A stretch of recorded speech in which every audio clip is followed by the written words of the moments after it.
Di permukaan ya, kalau Anda melihat berita internasional hari ini, rasanya tuh kayak lagi nonton trailer film aksi Hollywood kan? Oh, benar banget. Semuanya hiperbolis. Iya kan? Kita disuguhi tajuk rencana soal unjuk kekuatan armada raksasa, kapal induk yang membelah lautan, dan ancaman blokade ekonomi yang diklaim bakal mencekik suatu negara sampai hancur dalam hitungan minggu. Seolah-olah naskahnya udah ditulis rapih gitu ya sama para pembuat kebijakan di Washington. Tepat. Tapi ketika Anda benar-benar melihat angka-angkanya, melihat data mentahnya, nah naskah film itu langsung terbakar abis di depan mata. Karena ya kita sering banget terjebak dalam ilusi bahwa teknologi militer paling canggih pasti otomatis mendikte realitas di lapangan. Padahal nggak selalu gitu kan? Nggak sama sekali ya. Jalannya sejarah hari ini tuh nggak ditentukan oleh retorika di podium, tapi oleh hal-hal yang jauh lebih kaku, kayak matematika angkatan laut, rantai pasokan bahan tambang di pabrik, dan seberapa dalam trauma peperangan masa lalu membekas di para pemimpinnya. Nah, itulah alasan kita melakukan eksplorasi mendalam kali ini.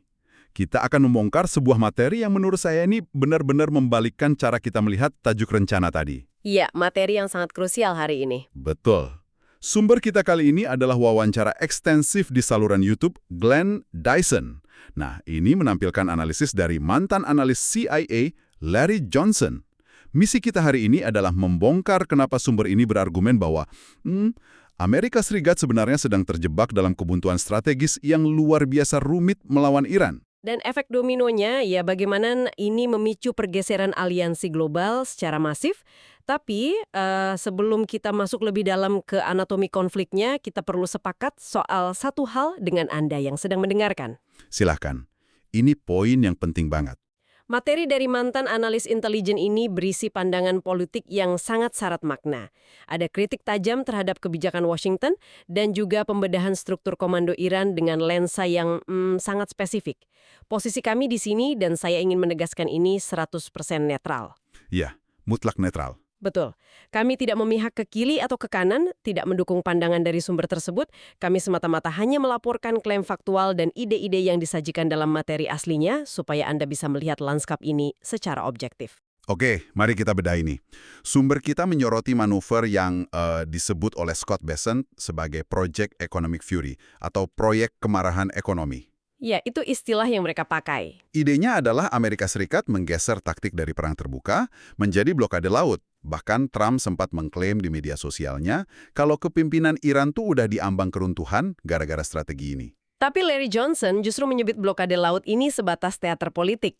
Nah, pertanyaannya, kalau Amerika punya angkatan laut paling menakutkan di dunia, kenapa ini cuma dianggap teater?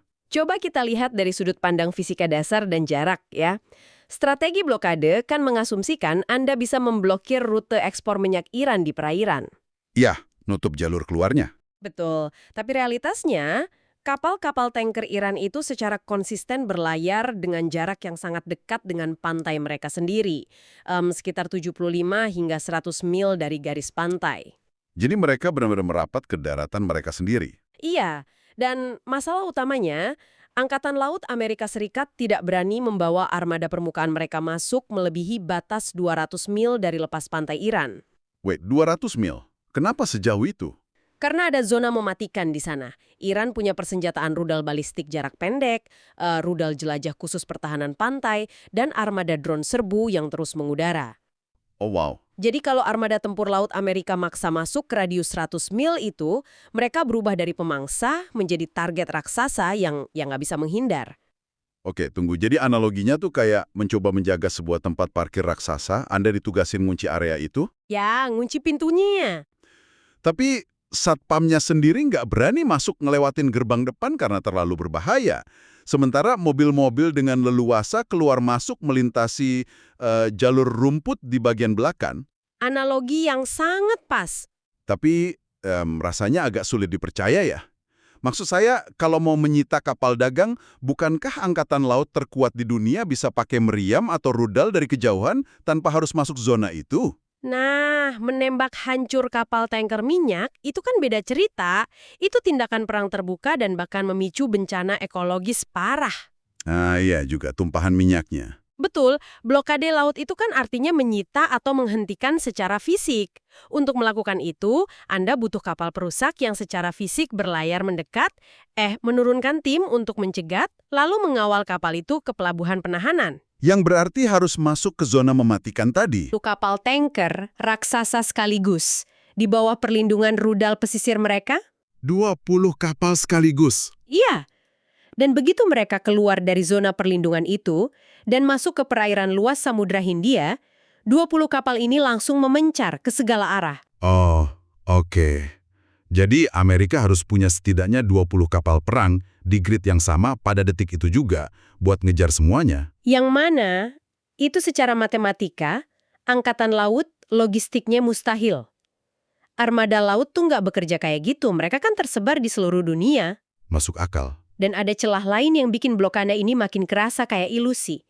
Sumber kita mencatat soal jalur darat.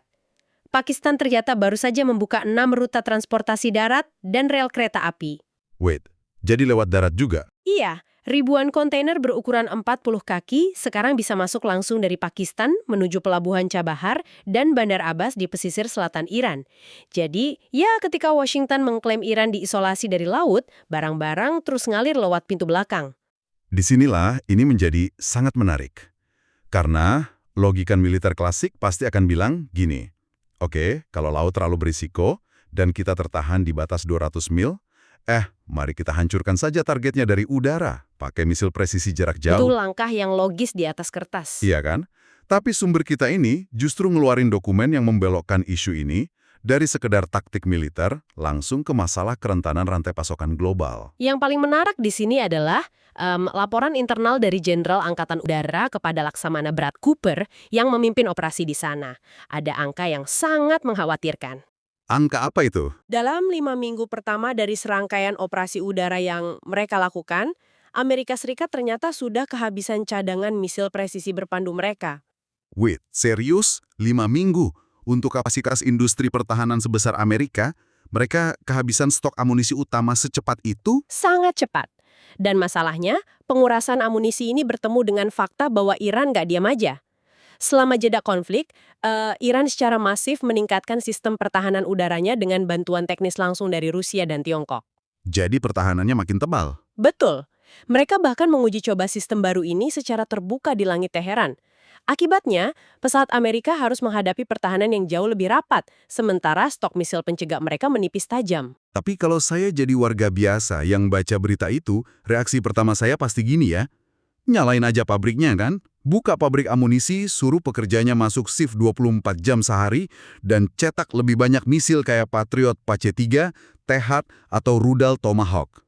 Nah, pola pikir memproduksi senjata seperti sekedar mencetak peluru, itu sisa-sisa era Perang Dunia Kedua. Rudal presisi zaman sekarang pada dasarnya adalah superkomputer terbang.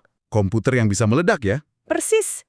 Untuk merakit sistem panduan navigasi dan magnet bersuhu tinggi di dalam sebuah misil, industri pertahanan butuh sekitar 4 hingga 6 jenis elemen tanah jarang atau rare earth elements. Oke, mineral spesifik gitu? Ya, sangat spesifik. Kita bicara tentang mineral kayak samarium, neodymium, dan dysprosium. Biar saya tebak siapa yang mengendalikan mayoritas pasokan mineral mentah itu di pasar global. Tiongkok kan? Tiongkok. 100%. Dan masalahnya, Washington secara simultan meluncurkan ancaman ekonomi ke Beijing sambil mencoba menekan Iran. Oh, itu strategi yang... Sangat berisiko. Sebagai respons, Tiongkok menahan ekspor mineral strategis itu ke Amerika. Logika mereka sederhana. Ngapain kami nyuplai material yang akan kalian bikin jadi misil, yang suatu hari nanti mungkin diarahkan ke kapal kami di Pasifik? Jadi ini sama aja seperti Anda punya restoran roti industri paling canggih di dunia. Ovennya siap nyala 24 jam nonstop. Tapi Pesaing utama Anda baru aja memborong seluruh pasukan tepung dan ragi di kota. Sehebat apapun oven Anda, kalau nggak ada tepung, ya nggak bisa bikin roti. tepat sekali. Menyerang ekonomi Iran sekaligus nekan Tiongkok justru melumpuhkan kemampuan manufaktur militer Amerika sendiri. Konsekuensinya fatal banget ya buat opsi strategis mereka. Kalau kita hitung nih, opsi laut terhalang batas 200 mil. Opsi udara, macet karena krisis pasokan rare earth dari Tiongkok. Berarti tinggal satu opsi standar. Invasi darat kan? Tapi sumber kita ngasih detail yang mengejutkan. Ternyata bahkan di Komando Gabungan Militer AS, nggak ada komandan khusus yang ditunjuk buat mimpin operasi darat besar-besaran. Karena nggak ada satupun ahli strategi yang anggap invasi darat ke pegunungan Iran itu rencana yang waras. Nggak ada yang mau ngambil resiko itu. Jadi kalau 3 opsi militer ini buntu, pertanyaannya berubah. Siapa sebenarnya yang sedang dihadapi Amerika ini? Soalnya berita selalu bilang kalau kepemimpinan Teheran tuh lagi pecah belah dan rapuh. Nah, mantan analis CIA ini membongkar asumsi itu dengan membedah anatomi kepemimpinan puncak mereka. Coba kita lihat lingkaran inti Iran saat ini. Oke, siapa aja tuh? Ada Presiden Pezeshkian, Menteri Luar Negeri Arahchi, Galibaf di parlemen, para petinggi Korps Garda Revolusi Islam atau IRGC, sampai Ayatollah baru Mojtaba Khomeini. Di permukaan, mereka kelihatan kayak politisi biasa. Terus apa benang merahnya? Mereka semua punya ikatan kuat dari medan pertempuran. Mereka adalah veteran perang Iran-Irak di tahun 80-an. Presiden Pezeshkian misalnya dulu adalah tenaga medis tempur. Mereka bertugas di garis depan sebagai tentara atau relawan Basij. Perang yang sangat brutal ya itu. Sangat. Itu perang eksistensial yang memakan korban 200.000 tentara Iran. Wait, tapi kita kan sering mikir gini, negara yang pernah mengalami perang dahsyat, yang banyak korbannya, bakal trauma dan rapuh. Kenapa pengalaman kolektif ini justru bikin kepemimpinan mereka jadi super taktis dan sulit dihancurin dari dalam? Karena ikatan emosional di bawah tembakan musuh, itu nyiptain struktur komando yang tahan banting. Mereka ngerti banget apa arti pengorbanan dan tahu persis harga dari peperangan itu dibayar pakai darah, bukan cuma angka di atas kertas. Beda dengan generasi kepemimpinan militer barat saat ini. Jauh beda. Sumber kita membandingkan secara tajam dengan beberapa tokoh di Washington saat ini, termasuk Pete Hegseth, yang oleh sumber dianggap sebagai sipil tanpa pemahaman mendalam, yang melihat konflik ini ya kayak main video game. Tinggal pencet tombol sanksi, kirim drone, musuh langsung nyerah. Ya, asumsinya gitu. Dan mantan analis kita ini narik ke sejarah-sejarah yang menarik banget. Dia bandingin ini dengan krisis rudal Kuba. Kenapa JFK saat itu enggan langsung ngebom Kuba? Karena JFK veteran kan? Betul. Dia veteran Perang Dunia Kedua. Kapalnya pernah terbelah di laut. Dia tahu horornya perang. Bandingkan dengan jenderal masa kini yang mungkin lebih haus perang karena kurang pengalaman langsung. Pemahaman soal risikonya beda jauh. Sumber ini bahkan ngebandingin sikap Washington saat ini dengan pertempuran Bull Run pertama di masa Perang Sipil Amerika. Wait, Bull Run? Yang orang-orang pada nonton itu? Iya. Warga elit Washington datang bawa kereta kuda dan keranjang piknik ke pinggir medan pertempuran, ngira bakal nonton kemenangan cepat dalam satu sore. Bawa keranjang piknik buat nonton perang berdarah? Luar biasa ketidaktahuannya. Dan ujungnya malah jadi perang 4 tahun yang sangat melelahkan. Washington punya kebiasaan selalu salah nebak. Mereka ngira Rusia bakal hancur karena sanksi, Tiongkok lumpuh, Iran langsung nyerah, semuanya meleset. Dan karena Iran tahu betul kalau komando mereka solid dan nyadar kalau AS lagi kehabisan amunisi, mereka nggak mundur dong. Mereka justru beralih ke manuver diplomatik besar-besaran untuk ngubah tatanan ekonomi dunia. Manuver yang sangat agresif, tur diplomatik Menteri Luar Negeri mereka, Arahchi, itu luar biasa. Kemana aja dia? Pertama ke Pakistan, dia dengan tegas menyatakan gak akan ada negosiasi nuklir. Pengayaan uranium tetap jalan sesuai perjanjian NPT sampai blokade laut dicabut. Nggak ada kompromi. Lalu dia terbang ke Oman. Ini titik penting. Marco Rubio dan pejabat AS kan sering klaim Selat Hormuz itu perairan internasional. Tapi di Oman, Arahchi menegaskan Selat Hormuz adalah perairan teritorial. Dan yang paling ironis di sini, kalau Amerika mau protes pakai aturan internasional, kan mereka sendiri belum meratifikasi konvensi PBB tentang hukum laut, atau UNCLOS, ya kan? Betul sekali. Anda nggak bisa pakai hukum maritim untuk maksa orang lain kalau Anda sendiri nggak mengakui hukum itu. Skakmat hukum. Terus manuvernya nggak berhenti di situ kan? Dia ke Moskow juga. Iya, dia terbang ke Moskow, ketemu Putin, Lavrov, dan intelijen militer. Di sana dia dapat dukungan 100%. Bahkan ada indikasi Rusia mungkin menawarkan jaminan keamanan seperti yang mereka berikan ke Korea Utara. Wah, ini mengubah segalanya. Rusia dan Tiongkok juga udah nggak peduli lagi sama sanksi JCPOA yang lama kan? Enggak sama sekali. Mereka berdagang pakai mata uang lokal dan emas. Mereka benar-benar meninggalkan dolar AS. Jadi, apa arti dari semua ini untuk kita? Maksudnya untuk pendengar kita di rumah. Kan ini kedengarannya kayak pertarungan geopolitik level tinggi. Tapi saya pengen ingetin, ini bukan sekedar konflik di tempat yang jauh. Tentu saja bukan. Ini berdampak langsung ke kehidupan sehari-hari. Ya, ketika prediksi Washington bahwa ekonomi Iran akan hancur dalam 3 minggu itu meleset, apa yang terjadi? Harga minyak mentah Brent dan WTI udah melonjak di atas $100 per barel. Dan jika kita menghubungkan ini dengan gambaran yang lebih besar, lonjakan harga energi ini merembet kemana-mana. Biaya logistik meroket, kelangkaan pupuk, dan ujung-ujungnya harga pangan dan barang di supermarket yang Anda beli akan kerasa lebih mahal. Dompet Anda langsung kena dampaknya. Upaya keras Amerika untuk mengisolasi Iran itu justru berakhir bumerang. AS yang malah jadi terisolasi dari kelompok raksasa baru kayak BRICS. Mereka sekarang dipaksa bermain di medan pertempuran baik ekonomi maupun militer yang peraturannya udah ditulis ulang sama aliansi baru itu. Betul. Dan itu pergeseran kekuatan yang sangat nyata. Wow. Oke, kita udah rangkum banyak banget hari ini. Kita membedah lapisan geopolitik yang sangat kompleks.